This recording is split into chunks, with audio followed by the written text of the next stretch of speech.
Assalamualaikum warahmatullahi wabarakatuh. Waalaikumsalam Selamat warahmatullahi wabarakatuh. salam pramuka, Bun. Salam pramuka. Terima kasih atas kedatangannya Ibu Lili selaku kepala sekolah dari adik kita, Ibu Guru Lianawati, ya, guru kelas pada SDN 38 Cakranegara. Alhamdulillah, Bun, ini kita sudah memasuki sesi keempat dalam seminar Latsar CPNS Kota Mataram angkatan 17 kelompok 3. Pertama-tama tentunya kita ucapkan puji dan syukur kehadirat Allah Subhanahu wa taala karena alhamdulillah pada Hari Pramuka ini 14 Agustus 2021 kita diberikan nikmat sehat sehingga bisa dalam jaringan. Tapi insya Allah tidak akan mengurangi kerja keras dan niatan kita untuk aktualisasi adik-adik peserta Latsar CPNS Kota Mataram. Perlu kami informasikan di tengah-tengah kita sudah hadir juga Ibu Asisten Administrasi Umum Kota Mataram, yaitu Bu Hajiah Baik Evi Ganevia yang bertindak selaku penguji ya, untuk kelompok 15 atau angkatan 17 kelompok 3 ini. Dan juga Tiang ingin memperkenalkan diri, Tiang adalah coach dari Ibu Lianawati, yaitu Ibu Salis Salsabila, Widya Iswara pada BPSDM Provinsi NTB. Untuk sesi seminar kita, teknisnya mungkin akan kami jelaskan, Bunda Nge, akan dimulai dengan sesi presentasi dari peserta Latsar, sekitar 5-10 menit. Kalau bisa kurang ya, Lianawati, jadi to the point aja memaparkan rancangan aktualisasinya. Kemudian kita akan berikan kesempatan kepada Ibunda Hajiah Baik Evi untuk memberikan saran masukan serta motivasi untuk penyempurnaan rancangan aktualisasinya. Kemudian setelah ditanggapi dan direspon oleh peserta, kami akan berikan kesempatan kepada mentor untuk memberikan wejangan-wejangan, komitmen, dan dukungan juga tentunya untuk pelaksanaan aktualisasinya. Mungkin demikian yang bisa kami sampaikan untuk mengantar seminar kita pada sesi kali ini. Silakan kalau sudah siap, Ibu Guru. Apa kabarnya? Sudah siap? Iya, siap. Alhamdulillah. Deg-degan? Iya, Bu.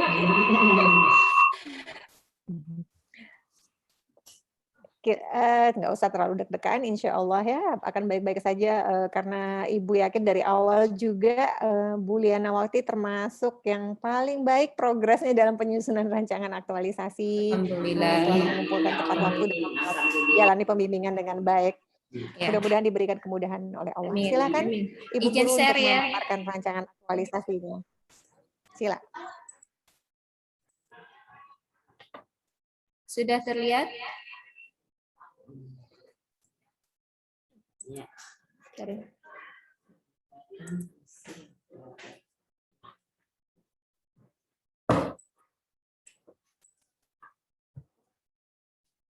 Bismillahirrahmanirrahim. Assalamualaikum warahmatullahi wabarakatuh.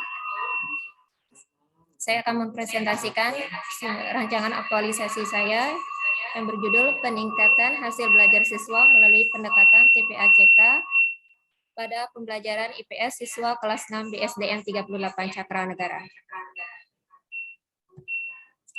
Adapun latar belakang masalahnya, yang pertama, mohon maaf, mungkin volumenya bisa dikecilkan atau perangkat lain yang di dekatnya, mungkin Ibu mentor itu agak dijauhkan sedikit, ya. Biar nggak distorsi. Sudah? Sudah. Aman? Saya lanjut, Bu ya. Latar belakang Undang-Undang Nomor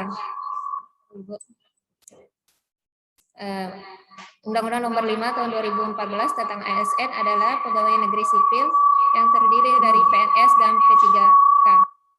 Masih ya. Mungkin Ibu lagi mute belum, Bu? Sudah di mungkin bisa dimatikan salah satu itu antara Bu mentor sama Bu mentornya barangkali dimatiin dulu itu. Atau mungkin karena laptopnya terlalu berdekatan? Iya, story. Iya. Iya. Agak berkurang. Ya, silakan. Guru sebagai salah satu profesi ASN harus dilandasi oleh nilai akuntabilitas, nasionalisme, etika publik, komitmen mutu, dan anti korupsi. Guru adalah sebagai pendidik dengan tugas utamanya adalah mengajar, membimbing, mengarahkan, melatih, dan mengevaluasi siswa. ASN yang responsif dan antisipatif memiliki kemampuan dalam mengatasi masalah. Dalam pendidikan terdapat beberapa kendala, dalam hal ini peningkatan hasil belajar siswa dan dalam membuat pembelajaran menyenangkan untuk siswanya. Hasil identifikasi masalah yang ada pada kelas 6 yaitu rendahnya hasil belajar siswa kelas 6 pada pembelajaran IPS. Tujuan kegiatan aktualisasi ini ada dua, yaitu tujuan umum, membentuk PNS yang profesional dan berkarakter sehingga dapat mengaktualisasikan sikap dan perilaku bela negara, nilai-nilai aneka dan kedudukan, peran dalam NKRI sebagai pelaksana kebijakan publik, pelayan publik, dan perekat serta pemersatu bangsa. Sedangkan tujuan khususnya yaitu meningkatkan hasil belajar melalui pendekatan TPACK pada pembelajaran IPS siswa kelas 6 di SD 38 Cakra Negara. Analisis isu yaitu dengan menggunakan APKL. Ada 4 isu. Nah, isu yang mendapatkan prioritas tertinggi yaitu isu nomor 2 tentang rendahnya hasil belajar siswa pada pembelajaran IPS siswa kelas 6 di SDN 38 Cakra. Penjelasannya yaitu aktualnya itu terjadi di kelas 6 IPS. Terus problematiknya IPS merupakan materi yang materinya cukup luas, ada berbicara tentang lingkungan sosial, keadaan geografis suatu wilayah, ekonomi, dan sejarah. Kelayakannya penulis memberikan skala 4 karena menyangkut peserta didik kelas 6 dari 11 orang siswa, 2 orang yang telah mencapai di atas KKM yaitu atau sekitar 18,2%.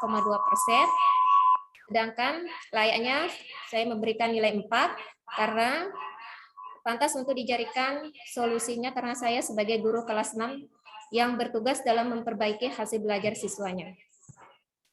Terus analisis isu dengan menggunakan USG yaitu masih tetap sama yaitu isu nomor 2 rendahnya hasil belajar siswa pada pembelajaran IPS siswa kelas 6 di SDN 38 Cakra Negara.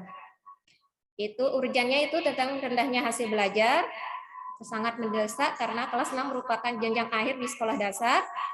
Seriusnya itu akan menimbulkan ketidakberhasilan siswa dalam belajar di kelas. Jika isu tidak dipecahkan, maka berdampak kepada kurangnya kepercayaan dan motivasi siswa dalam belajar ke depannya. Penetapan isu sudah tadi berdasarkan analisis APKL dan USG yaitu ditetapkan yaitu rendahnya hasil belajar siswa pada pembelajaran IPS siswa kelas 6 di SDN 38 Cakra Negara. Analisis isu, penyebab isu dengan fishbone. Di sini menggunakan 6M yaitu dari man, guru, metode, material, money, mesin, dan milieu. Isu prioritasnya itu dari guru, yaitu kurangnya kreativitas guru di kelas 6. Terus dari segi metode, belum digunakannya pendekatan pembelajaran yang tepat, sama belum dikembangkannya metode pembelajaran yang tepat. Materialnya dalam hal media atau alat bantu pembelajaran itu belum dikembangkannya media pembelajaran yang menarik. Berdasarkan analisis isu, mohon maaf dulu, dampak jika isu tidak dipecahkan yaitu keberhasilan peserta didik dalam belajar belum dapat diukur, tidak tercapainya tujuan pembelajaran yang telah ditentukan, hilangnya kepercayaan siswa dalam belajar. Adapun gagasan pemecahan isu dari analisis penyebab isu yang tadi, yaitu pembelajaran IPS dengan menggunakan pendekatan TPACK, di mana TPACK ini menggunakan penguasaan teknologi dan informasi komunikasi dalam pembelajaran. Teknologi yang dapat digunakan bisa berupa laptop, LCD proyektor, Microsoft Win, video, YouTube, dan lain-lain. Nah, untuk yang pembelajaran daring, kita bisa menggunakan konten WA, Google Classroom, Google Meeting, atau Zoom sebagai salah satu media untuk memberikan pembelajaran kepada peserta didik. Kegiatan aktualisasi nilai dasar ESN ini saya bagi jadi 4. Yang pertama, menyusun perencanaan. Yang kedua, membentuk tim kerja. Yang ketiga, melaksanakan kegiatan pembelajaran. Yang terakhir adalah mengevaluasi kegiatan pembelajaran. Terus menyusun perencanaan kegiatan. Di sini ada melakukan konsul dengan mentor, menyusun jadwal, menyusun RPP, menetapkan metode, membuat video pembelajaran atau PPT pembelajaran IPS, menyusun bahan ajar IPS, menyusun alat ukur, evaluasi, melaporkan progres kepada mentor, memperbaiki dan menindaklanjuti masukan atau saran dari mentor atau coach. Outputnya yaitu jadwal rencana kegiatan, RPP, video pembelajaran, bahan ajar IPS, soal evaluasi, dan rubrik penilaian. Nilai dasar yang terlihat yaitu pertama akuntabilitas, tanggung jawab, jujur, kejelasan target, dan konsisten. Nasionalisme, kerjasama, menghormati keputusan, tanggung jawab, disiplin. Terus etika publik, cermat, tanggung jawab, hormat, amanah, patuh, dan cermat. Komitmen mutu, efektif, efisien, inovasi, orientasi mutu, dan anti korupsi, jujur, disiplin, peduli, dan tanggung jawab. Pada tahap membentuk tim kerja, yaitu yang pertama tetap melakukan konsul dengan mentor, membuat draft tim kerja, melaporkan progres kegiatan dengan mentor atau coach, merevisi draft SK sesuai saran, melaksanakan rapat koordinasi atau dialog dengan tim kerja, memperbaiki dan menindaklanjuti saran atau masukan mentor. Outputnya itu SK tim kerja. Nilai dasar yang terlihat, akuntabilitas itu nilainya partisipatif, transparan, nasionalisme, musyawarah, menghormati, etika publik, sopan dan hormat, komitmen mutu, inovasi dan orientasi mutu, anti korupsi, peduli, adil, dan berani. Melaksanakan kegiatan pembelajaran. Tahap kegiatan tetap yang pertama melakukan konsul dengan mentor, melakukan pretest, melaksanakan pembelajaran IPS dengan pendekatan TPACK, membagikan bahan ajar IPS kepada peserta didik, melaksanakan pembelajaran IPS dengan video atau PPT, melakukan evaluasi atau post-test, melaporkan progres kepada mentor, memperbaiki dan menindaklanjuti saran atau masukan mentor. Outputnya yaitu lembar observasi, portofolio, dan daftar konsul ke mentor. Nilai dasarnya yaitu akuntabilitas, tanggung jawab, kejelasan, dan konsisten, nasionalisme, bekerja sama, tidak diskriminatif, adil, tanggung jawab, kerja keras dan amanah, etika publik, sopan, hormat, cermat, mematuhi perintah, tanggung jawab, dan konsisten, komitmen mutunya, inovasi, orientasi mutu, anti korupsi, yaitu kerja keras dan tanggung jawab. Kegiatan yang terakhir yaitu mengevaluasi pembelajaran. Tahap kegiatannya melakukan konsul dengan mentor, mengevaluasi hasil belajar siswa, memberikan pengayaan, memberikan remedial, mengevaluasi hasil remedial, menyusun laporan, melaporkan progres kegiatan dengan mentor atau coach, memperbaiki dan menindaklanjuti saran atau masukan mentor atau coach. Outputnya itu dokumen hasil belajar. Nilai dasarnya itu tetap akuntabilitas, yaitu nilai tanggung jawab, kejelasan target, jujur, dan adil. Nasionalisme, adil, menerima keputusan, etika publik, menjaga rahasia, hormat dan sopan, komitmen mutu, efektif, efisien, inovasi, berorientasi mutu, dan anti korupsinya, jujur, adil, dan disiplin. Kontribusi terhadap visi, misi, dan nilai organisasi. Visi SDN 38 Cakra Negara terwujudnya peserta didik yang berprestasi, beriman, dan bertakwa. Terus dari keempat kegiatan yang dilakukan guru, maka sesuai dengan misi SDN 38 Cakra Negara, yaitu meningkatkan sumber daya manusia yang berkualitas, cerdas, dan berbudaya berdasarkan iman dan takwa kepada Tuhan Yang Maha Esa. Sedangkan nilai organisasinya diambil dari moto Kota Mataram, yaitu peningkatan kualitas sumber daya manusia diarahkan pada Kota Mataram maju dan modern dalam dunia pendidikan. Sekian, terima kasih presentasi dari saya.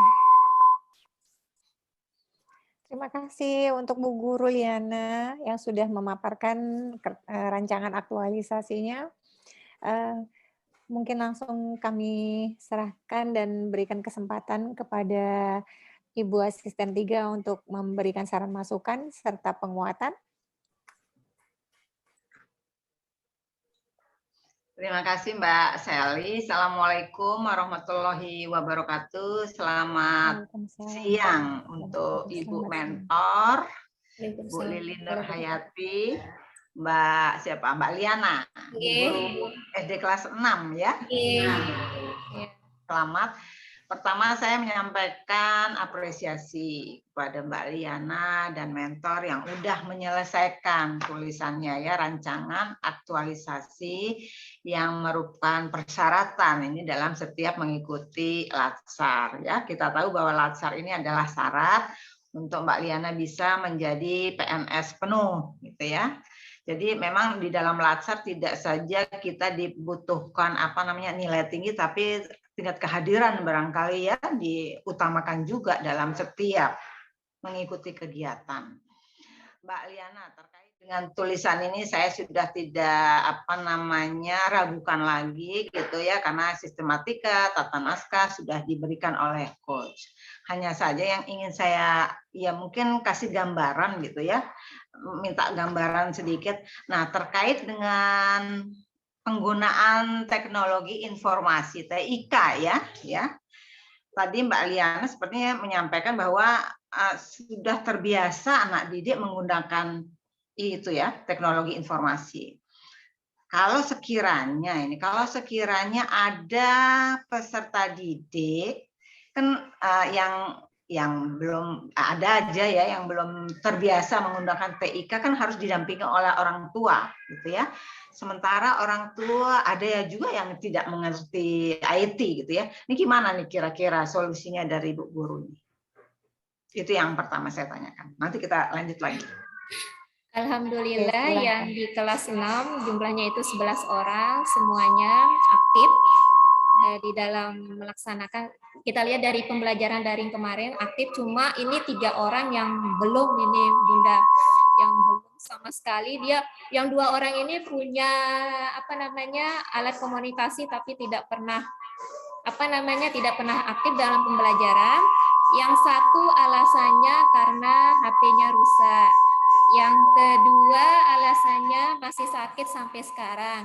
Yang ketiga itu dia punya HP, memang Bunda dia punya HP tapi tidak mau belajar. Terus kemarin ya saya siasatin juga untuk anak-anak yang tidak mempunyai teknologi komunikasi itu, saya siasatin dengan memberikan mereka bahan ajar. Bisa saya berupa paket.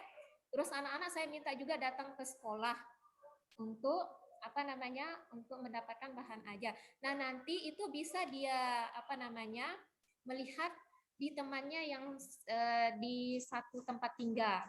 Itu palingan cuma 2 orang di salah satu tempat tinggalnya. Seperti itu nanti mereka bisa yang belum punya alat komunikasi itu dia bisa ke sana untuk melihat tugas yang harus dikerjakan seperti itu.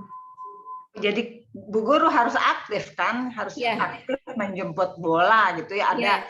Tapi saya tanya, hanya 11 orang ini yang kelasnya? Iya.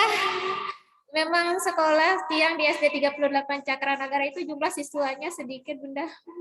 Oh gitu ya, waduh, kepala ini hanya 11 ini. Iya, bahkan pernah dulu 8 orang. 32, iya. Waduh. Iya. Nggak lapor nih ke Dinas Pendidikan nih kondisinya. Tahu Bu aja. Nyalain Bu. Mute Bu. Nyalain speakernya. Udah nyala dia. Terkait dengan penggunaan gawai ya, atau gadget, laptop ini ya, kalau menurut Bu Guru ini kira-kira ada nggak dampak positifnya? Atau ya dampak negatifnya bagi peserta didik gitu ya. Apakah peserta didik itu akan melaksanakan tugas baru buka gawainya atau gimana nih? Anak-anak sekarang kan sering ngegame masalahnya. Iya, iya benar ada dampak positif dan dampak negatifnya ya. Dampak positifnya anak-anak misalnya pelajaran yang belum mereka mengetahuinya mereka bisa browsing ke internet ya, mereka bisa browsing misalnya apa yang mereka belum tahu, mereka bisa mencari sendiri atau kalau tidak bisa difasilitasi oleh gurunya seperti itu.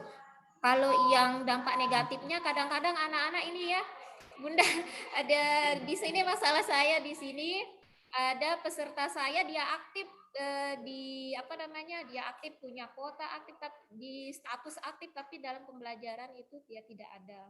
Terus kebanyakan anak-anak itu lebih banyak bermain TikTok. Kalau dampak negatifnya. Oh iya, itu yang harus Bu Guru sebenarnya. Bu Guru bisa apa namanya supaya mereka ngurangi itu. Jadi fokus itu yang harus Bu Guru lakukan gitu. Kalau banyak peserta didik yang seperti itu, memang sekarang kan kita nggak bisa apa ya, nggak bisa terlalu ya karena di rumah belum tahu kita ya bagaimana lingkungan di rumahnya. Kita hanya tahu di lingkungan sekolah. Barangkali itu yang perlu pengawasan dari Ibu Guru dan kepala sekolah. Nah, terakhir barangkali ini terkait dengan apa ya? Tulisannya kan pelajaran IPS yang Bu Guru Liana angkat ya di tulisan ini ya. Apakah hanya IPS saja ini yang dinilai kurang gitu ya? Memang sebelum pandemi juga kan namanya peserta didik ini kurang bergairah nih dalam mata pelajaran IPS, apalagi disuruh membaca itu kan agak kurang gitu ya. Kira-kira apakah dengan adanya metode ini bisa meningkatkan minat peserta didik itu dalam mempelajari IPS? Iya bisa, karena saya akan menggunakan video pembelajaran atau PPT nantinya. Di mana nanti video pembelajaran saya di sini kan di tema 1 itu masih belajar tentang karakteristik negara-negara ASEAN. Nanti saya akan tunjukkan itu negara-negara ASEAN itu seperti benderanya, seperti keadaan geografisnya di sana. Situ. Jadi video Ibu Liana yang membuat gitu kan? Membuat, kemudian di-share ke peserta didik. Ya. Apalagi sekarang Bunda sudah ada keputusan untuk melaksanakan PTM terbatas. Kenapa? PPKM? Apa? PTM terbatas. Apa itu PTM? Pembelajaran tatap muka. Oh, ya, makanya disinilah dimanfaatkan gitu ya dengan metode pembelajaran yang melalui video ini barangkali itu yang perlu ditingkatkan gitu ya. Mudah-mudahan nanti ada progresnya kan kita belum melihat. Ini kan baru. Kita belum melihat sebelum, before dan afternya nanti. Apakah memang ada progres ketika metode pembelajaran seperti yang Bu Liana angkat ini ada pengaruhnya gitu ya bagi peserta didik yang hanya 11 itu. Mudah-mudahan nanti ada ditularkan ke kelas 5 juga. Apa kelas 5 juga ada pelajaran IPS-nya? Ada. Pembelajarannya pakai tema. Oh gitu ya. Oh ya. Jadi setiap level ya, setiap level pasti ada ya. Oke. Saya kira itu Mbak Sally, semangat Mbak Liana, tulisannya udah menginspirasi, mudah-mudahan ini menjadi inovasi dari SD 30 berapa nih? 38 cakra 38. Ya bisa ditularkan ke SD-SD yang ada di sekitar situ, bahkan seluruh di SD yang ada di Kota Mataram ya. Saya kira itu selamat, sukses, saya kembalikan ke Mbak Sally. Terima kasih Bunda atas saran masukan dan motivasinya. Semoga catatan-catatan tadi ya ditindaklanjuti. Dan tadi ada yang menarik sebenarnya yang disampaikan oleh Bunda Asisten lebih ke arah manajemen resiko. Ya, jadi memang ada resiko-resiko ketika kita menggunakan teknologi, pasti nanti ada kendala-kendala teknis yang akan terjadi gitu ya, tidak sampai atau tidak terdeliver misalnya pembelajaran yang diberikan. Jadi mungkin bisa ditambahkan juga nanti dalam pengorganisasian Bu Liana, Bu Guru ya, bukan hanya melakukan koordinasi dengan kolega-kolega saja, tapi juga mungkin bisa membuatkan WhatsApp group dengan orang tua siswa. Nah, ini jadi untuk bisa membantu pengecekan apakah materi pembelajaran sudah diterima, apakah siswanya sudah mengikuti pembelajaran PJJ ya jarak jauhnya, kemudian apakah penugasannya sudah dilakukan. Jadi bisa salah satunya tadi dalam tahap pengorganisasian adalah lakukan komunikasi awal dengan orang tua dan jangan lupa tambahkan juga mungkin tata tertib pembelajaran penggunaan teknologi dalam pembelajaran ya, agar orang tua tetap memantau, mengendalikan penggunaan teknologi yang gadget anak-anak atau siswanya, dan Bu Guru harus memberikan motivasi, mengarahkan agar pemanfaatan gadgetnya untuk hal-hal yang lebih baik dan bermanfaat, bukan untuk TikTok-an misalnya, atau mengurangilah setidaknya.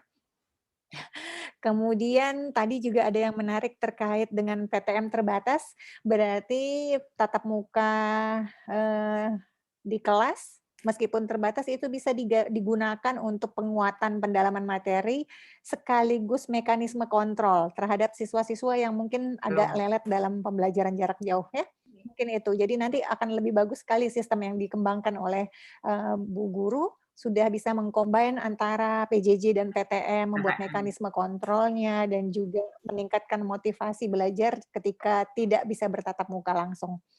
Ibu rasa itu saja, sukses untuk apa yang dilakukan. Sebelum kita tutup sesi ini, kami mohon kesediaan Ibu Kepala Sekolah, Bu Lili, untuk menyampaikan mungkin wejangan-wejangan komitmen dan dukungan kepada peserta latsar kita. Waktu dan tempat kami persilakan, Bu. Nyalain dulu. Mic-nya belum. Ibu Kepala Sekolahnya, bantu sebentar deh.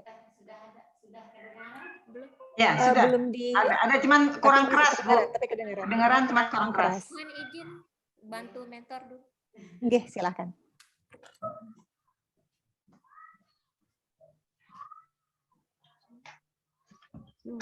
Oh iya. Bismillahirrahmanirrahim. Assalamualaikum warahmatullahi wabarakatuh. Waalaikumsalam. Waalaikumsalam warahmatullahi wabarakatuh. Mohon maaf yang sebesar-besarnya kepada Ibu Hajah Bayi Evi Ganevia, dan untuk coach juga mungkin nanti di dalam penyampaian saya sebagai mentor mungkin agak kurang sedikit karena situasi dan kondisi kita yang mungkin untuk pertemuan-pertemuan saya bersama guru saya yang calon CPNS ini,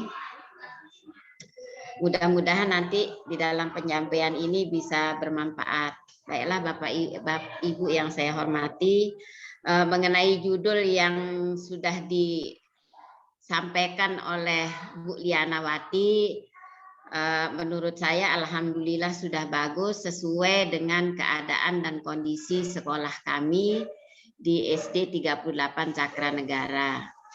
Mengenai pembelajaran jarak jauh, memang kesulitan itu pasti ada. Itu pun tidak hanya di sekolah kami saja, yang sekolah pinggiran yang berada di Cakranegara bagian utara, di desa, di kelurahan Bukbuk, desa Bukbuk. Jadi mungkin sekolah-sekolah lain juga yang jumlah muridnya banyak juga sama mengalami hal yang seperti itu. Untuk itu kepada Bu Liana saya selalu memberikan motivasi supaya apa yang sudah Ibu Liana laksanakan, mari kita sama-sama untuk memenuhi atau mencari solusi apa yang harus kita lakukan sehingga di dalam pembelajaran jarak jauh ini tidak terlalu banyak kendala yang akan kita hadapi. Apalagi selama ini kan kita sudah diberi bantuan berupa pulsa ya oleh pemerintah. Mudah-mudahan apa yang sudah dilakukan itu juga sangat bermanfaat untuk anak didik kita, terutama anak didik kami yang ada di SDN 38 Cakranegara ini. Keadaan ekonomi menengah ke bawah, jadi tidak bisa juga kita terlalu keras kepada anak-anak. Jadi benar-benar kita cari orang tua. Jadi selama ini kami bersama Bu Liana dan guru-guru yang lain juga langsung kita ke rumah wali murid, terutama yang mengalami kesulitan untuk mengikuti pembelajaran jarak jauh.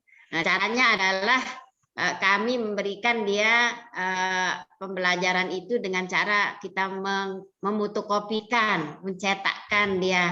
Kemudian kita suruh orang tuanya untuk datang ke sekolah untuk mengambil tugas-tugas yang kita berikan kepada anak-anak beliau. Jadi alhamdulillah insya Allah pembelajaran jarak jauh maupun pembelajaran yang kita lakukan secara individual, wali murid datang ke sekolah untuk mengambil tugas anak, alhamdulillah berjalan dengan baik. Jadi harapan saya kepada Bu Liana mudah-mudahan ke depannya lebih baik lagi, karena ini sudah sesuai apa yang sudah disampaikan oleh Bu Liana kepada Ibu Coach maupun Ibu yang mengujikan, yaitu Bu Hajah Bayi Epi Ganevia. Mungkin itu saja barangkali yang dapat saya sampaikan. Sekian, terima kasih. Wassalamualaikum warahmatullahi wabarakatuh. Waalaikumsalam warahmatullahi wabarakatuh.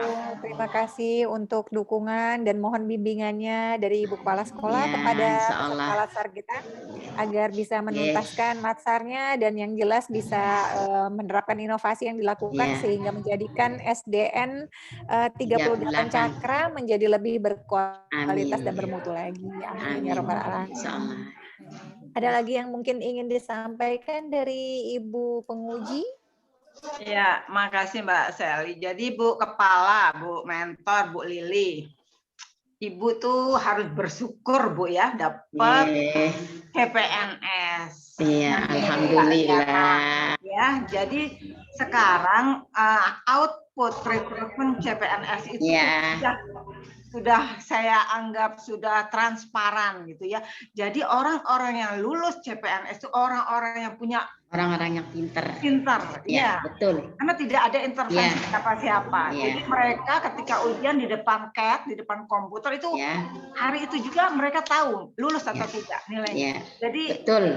Ya, output dari rekrutmen CPNS sekarang ini ke depan maupun yang beberapa tahun yang lalu sudah dimulai, itu sudah kita akui. Jadi orang-orangnya pintar-pintar, punya kualitas yang luar biasa. Jadi tolong dimanfaatkan gitu Bu tenaganya gitu ya. Tenaganya, perannya gitu. Ibu biar sekolah Ibu juga sekalipun pinggiran bisa mengangkat gitu ya.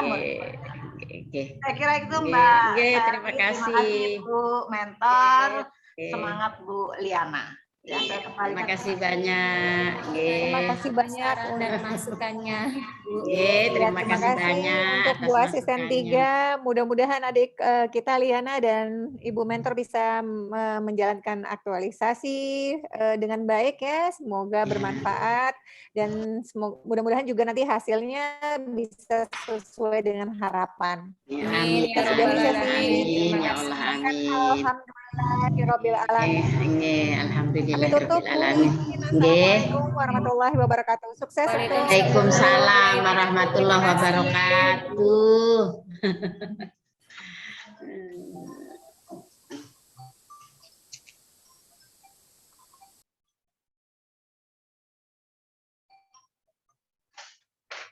Halo, nanti dulu lagi ujian. Bentar, Mama itu. Silahkan live room ya, Bu Guru, biar nanti yang peserta berikutnya Mbak Baik Khairani bisa masuk, ya. Terima kasih Bu Mentor. Terima kasih. Terima kasih banyak. Mohon maaf kalau ada kekurangan. Terima kasih banyak. Sama-sama Bunda.